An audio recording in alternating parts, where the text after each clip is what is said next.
नमस्कार. मी भाऊ तोरसेकर. तुम्ही बघत आहात प्रतिपक्ष. मित्रांनो, ते हिंदीत काहीतरी म्हणतात ना, बडे मिया मटे मिया, बडे मिया बडे मिया छोटे मिया सुभान अल्लाह. मला त्याची आज आठवण येण्याचं कारण, काल का परवा पवार परिवाराच्या तिसऱ्या पिढीचे प्रतिनिधी असलेले महान बुद्धिमान रोहित दादा पवार यांनी कारण नसताना आपली अक्कल नको त्या जागी नको त्या वेळी पाजळलेली आहे. आणि म्हणून मला ही गोष्ट आठवली. आता याच्यात छोटे मिया कुठून आला आणि बडे मिया कुठून आला असा प्रश्न तुम्हाला पडेल. कारण सध्या तुम्हाला माहितीये, सगळ्या मराठी पत्रकारांना ठाकरे ब्रँडची पुरता विसर पडलेला आहे. सगळेच्या सगळे लोक महाराष्ट्रात ठाकरे ब्रँड हा किती अभेद्य आहे हे विसरून राष्ट्रवादीच्या दोन गटांच्या विलिनीकरणासाठी चिंताक्रांत झालेले आहेत. खरं तर शरद पवार यांची प्रकृती बिघडलेली आहे आणि त्याची काळजी करण्याची आवश्यकता आहे. पण हे सगळे पवार प्रेमी पत्रकार सध्या दोन राष्ट्रवादी गटांचं विलिनीकरण होणार की नाही यांनी चिंताक्रांत झालेले आहेत.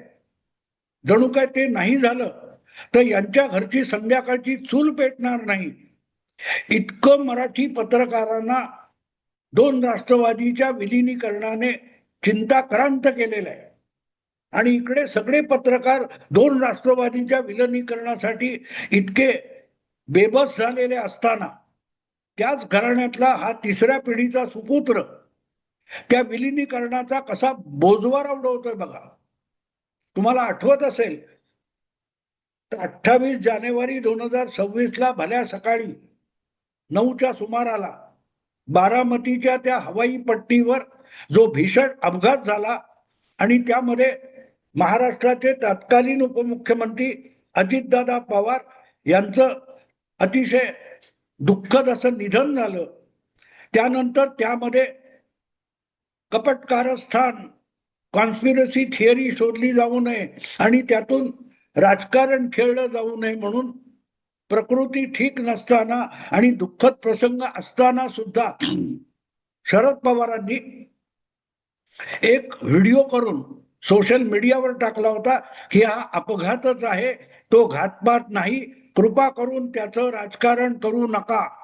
आणि अगदी त्याचं राजकारण करायला उतावळेपणाने निघालेले अखिलेश यादव आणि ममता बॅनर्जी यांना सुद्धा पवारांनी टोकलेलं होतं. म्हणजेच याचं राजकारण झालं तर आपलं पुढलं जे काय राजकारण आहे, आपल्या पुढल्या पिढ्यांसाठी आपण जी काय बेगमी करायला बघतोय त्याचा बट्ट्याबोळ होईल याची कल्पना होती. म्हणूनच शरद पवारांनी प्रकृती ठीक नसताना सुद्धा हा व्हिडिओ केला होता आणि राजकारण नको असं बजावलेलं होतं. पण बडे मिया तो बडे मिया, छोटे मिया सुभान अल्लाह. म्हणजे हे जे छोटे मिया आहेत ज्यांना रोहित दादा पवार म्हणून जग ओळखतं, त्यांचं तर काही विचारू नका. नको तिथे तिथे अक्कल पाजळत असतात. पुतीन आणि कोण तो तिकडचा युक्रेनचा, त्यांचं युद्ध, इस्रायल आणि गाझाचं युद्ध याविषयी सुद्धा आपली नसलेली अक्कल रोहित पवार पाजळत असतात. मग त्यांनी आपल्याच घरगुती विषयामध्ये अक्कल पाजळली नाही तर नवल होतं. पण जर शरद पवारांनी, तुमच्या आजोबांनी, ज्यांच्या मेहरबानीमुळे तुम्ही आमदारकी भूषवताय, त्यांनी जर सांगितलं याचं राजकारण करू नका, त्यामध्ये घातपात नाही, तर आजोबाला खोडून काढण्यापर्यंत रोहित पवारांनी मजल मारली. त्यासाठी एक काय तो पॉवर पॉइंट प्रोग्राम सादर केला. हे असं असेल तर तसं का नाही, तसं असेल तर असं का नाही, आत्याबाईला मिशा असत्या तर तिलाच अजितदादा म्हटलं असतं. त्यामुळे सुप्रिया ताईंना मिशा का आलेल्या नाहीत याचा उहापोह करणारा असा हा पॉवर पॉइंट प्रोग्राम हा परवा रोहित दादा पवारांनी सादर केला. ते विसरले की काही तासात अपघातानंतर आपल्या आजोबांनी छाती ठोकपणे सांगितलं होतं की हा घातपात नाही, याच्यावर राजकारण नको. पण रोहित पवार त्याच्यावरच राजकारण करायला निघाले. आणि म्हणून म्हटलं की बडे मिया तो बडे मिया, छोटे मिया सुभान अल्लाह. म्हणजे बडे मिया जितकं सावरायला बघतायत तितकं छोटे मिया त्याचा बोजवार उडायला टपलेले. आता बडे मियांची आयडिया क्लिअर आहे. बडे मियांना दोन राष्ट्रवादी एकत्र आल्या तर आपली मुलगी सुप्रिया ही राजकारणात सेटल होईल, ही शेवटची अपेक्षा किंवा इच्छा आहे.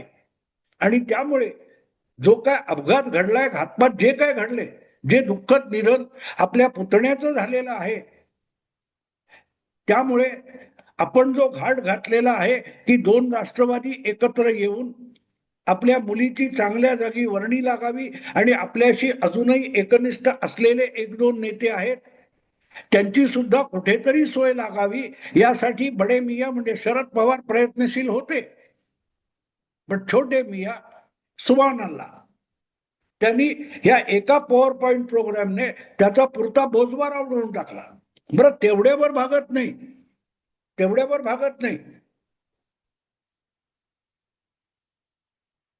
31 जानेवारीला घाई गर्दीने म्हणा सुनेत्रा पवार यांचा उपमुख्यमंत्री म्हणून शपथविधी झाला. त्यामुळे मुळात दोन राष्ट्रवादी एकत्र येण्यासाठी शरद पवार गटाकडून जो आटापिटा चालू होता त्याच्यावरून बोळा फिरवला गेला. तरीही त्याविषयी बोलण्याचं शरद पवारांनी टाळलं होतं, बाकीच्या पवार परिवाराने टाळलं होतं. छोटे मिया सुभान अल्लाह, ती घाई गर्दी होती इतकंच बोललं गेलं. पण रोहितदादा पवार यांनी तर त्याच्या पुढे मजल मारली आहे. सुनेत्रा पवार यांच्या इच्छेविरुद्ध हा शपथविधी उरकला गेला, इथपर्यंत त्यांनी मजल मारली. आता या असं सुनेत्रा वहिनींच्या इच्छेविरुद्ध हा शपथविधी झाला असं म्हणण्यासाठी काहीतरी पुरावा द्यायला पाहिजे. पण पुरावा देणं हे आजोबांना जमलं नाही कधी, तर नातू कुठून देणार.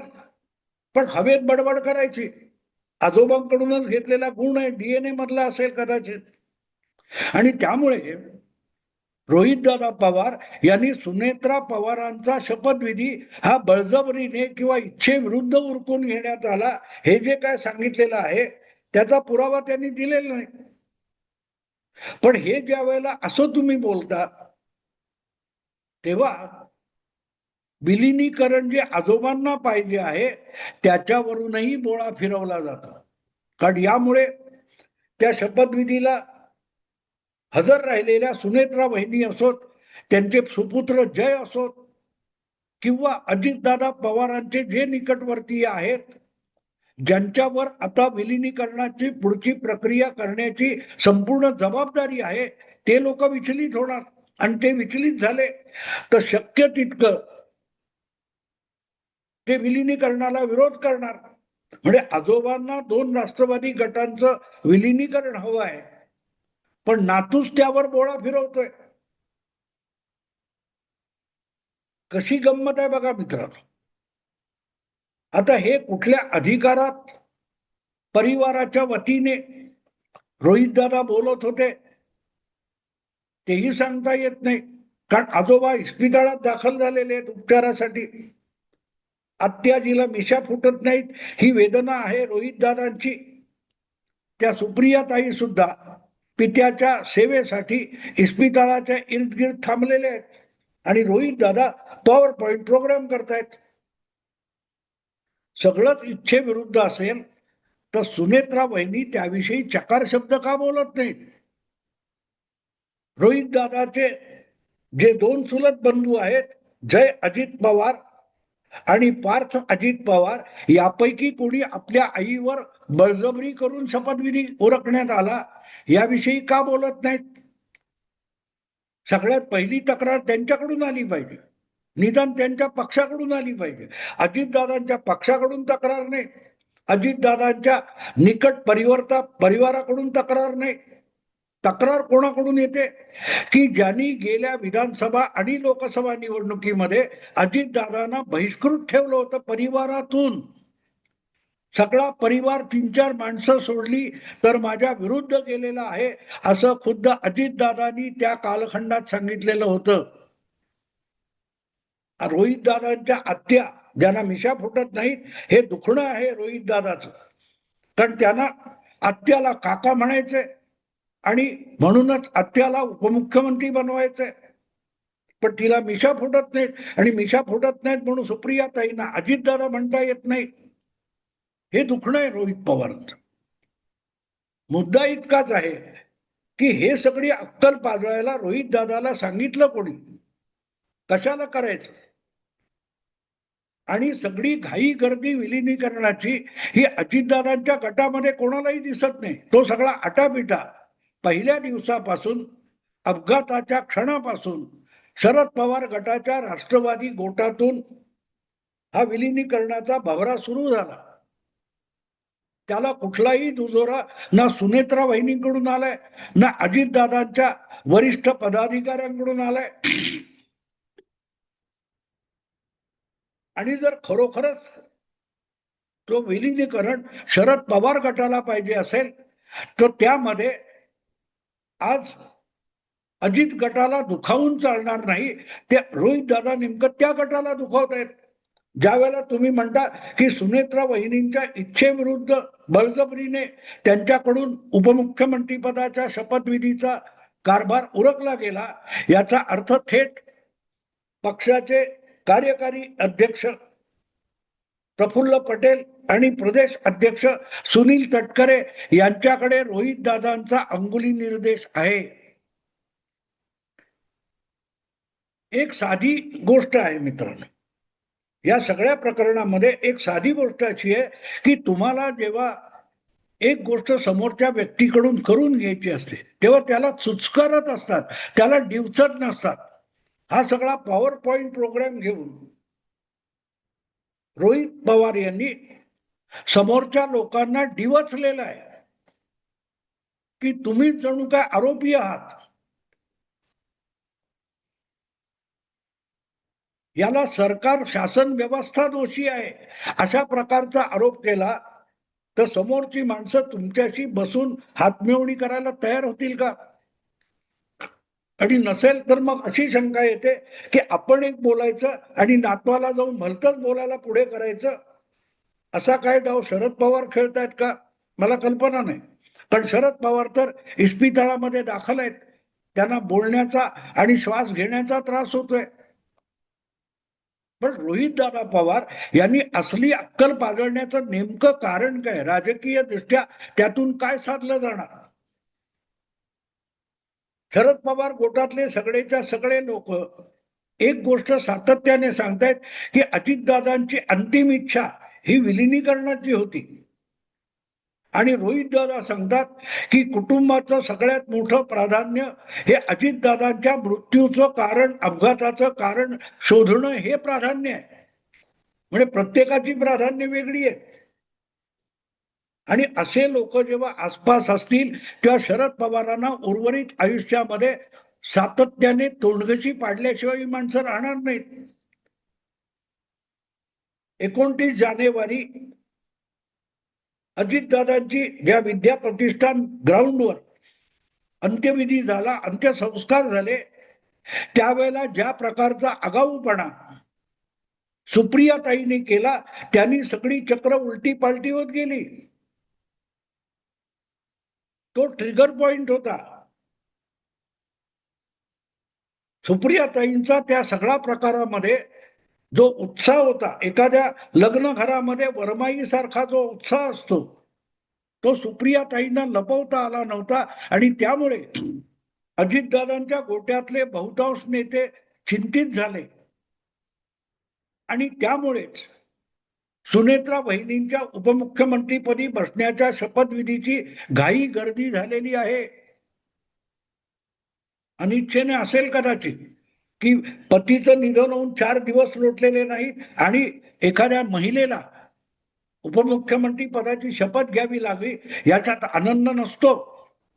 पण ते का करावं लागलं याचीही मीमांसा रोहितदादा पवारांनी करायला पाहिजे होती. आपल्या आत्याला विचारायला पाहिजे होतं की आम्ही योगेंद्र वगैरे बरेच घरातले आहेत तरुण पोरं, ती सोडून तुम्ही वरमाई सारखं मिरवत का होता. पण जे काय आता रोहित पवार यांनी केलेलं आहे त्यातून एक गोष्ट निष्पन्न होते की खरोखरच हे विलिनीकरण शरद पवार गटाला तरी हवंय का, की त्यावरून पवार परिवारामध्ये आणि पवार राष्ट्रवादी गटामध्ये बेबनाव आहे का, की हे सगळं झाल्यानंतर आपल्याला खड्यासारखं बाजूला ठेवलं जाईल. कदाचित सुप्रियाताईंची वर्णी लागेल, जयंत पाटलांची वर्णी लागेल आणि आपण आपले आमदार म्हणून लटकत राहू कुठच्या तरी खुंटीला.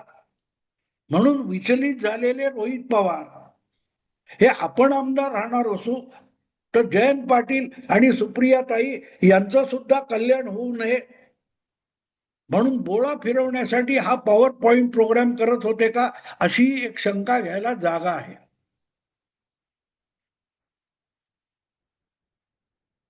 काय साध्य करायचं आहे लोकांना ते कळत नाही. साध्य काय करणार तुम्ही. त्यांनी घाई गर्दी केली, मग तुम्ही 13 दिवसांनी का करताय. ते जे काय रिपोर्ट यायचे ते येऊ देत. काल परवा कुठच्या त्या क्रिकेट संस्थेच्या निमित्ताने सुप्रीम कोर्टाने रोहित दादा पवारांना झापडलेलं आहे की अचानक महाराष्ट्र क्रिकेट असोसिएशनच्या निवडणुकीमध्ये जो घोळ घातला गेला तो कोर्टाला तपासावा लागतोय आणि कोर्टाला स्टे द्यावा लागतोय. आपण जे आपल्यावर जबाबदारी आहे तिथे रोहित दादा जे घोळ घालून ठेवतात त्यासाठी अगदी ईडीला सुद्धा तुमच्या कंपन्यांवर कारखान्यांवर धाडी घालाव्या लागतात. तिकडे लक्ष घालायला हरकत नाही. ते सोडायचं आणि हवाई अपघाताच्या विमान अपघाताचा तपास सुरू करायचा. इतके एक्सपर्ट झालेत रोहितदादा पवार. पण जे काय असेल ते असेल, एक गोष्ट साफ आहे की रोहितदादा पवार यांनी जो काय पॉवर पॉइंट प्रोग्राम वगैरे केला त्यातून दोन राष्ट्रवादी गट एकत्र येण्याची जी प्रक्रिया चालू होती किंवा अपेक्षित होती तिचा पुरता बोजवारा उडवून टाकलेला आहे. म्हणजे ती शरद पवार गटाला हवी असेल तर त्या गटाच्या भूमिकेला रोहित पवारांनी कमजोर करून टाकलेला आहे आणि उलट त्याच्या विरोधात दंड थोपटून उभे असलेला अजितदादा गटातले जे काही नेते असतील ज्यांना शरद पवार गट आपल्या सोबत नको आहे त्यांचे हात बळकट करण्याचं काम रोहित पवारांनी केलं. आणि म्हणून म्हटलं की विलिनीकरण कधी होईल काय होईल माहित नाही, पण ते होण्याची जी प्रक्रिया शरद पवार किंवा इतरांना राबवायची आहे त्यावरून या पॉवर पॉइंट प्रोग्राम मधून रोहित पवारांनी पुरता बोळा फिरवलेला आहे. आणि अशी नातवंड पतवंड असली तर पवार ब्रँडचं काय व्हायचंय हे सांगायला कोणा ज्योतिषाची गरज नाही. एवढंच बोलून थांबतो. आवडलं लाईक करा, शेअर करा आणि प्रतिपक्षाला सबस्क्राईब करा. नमस्कार.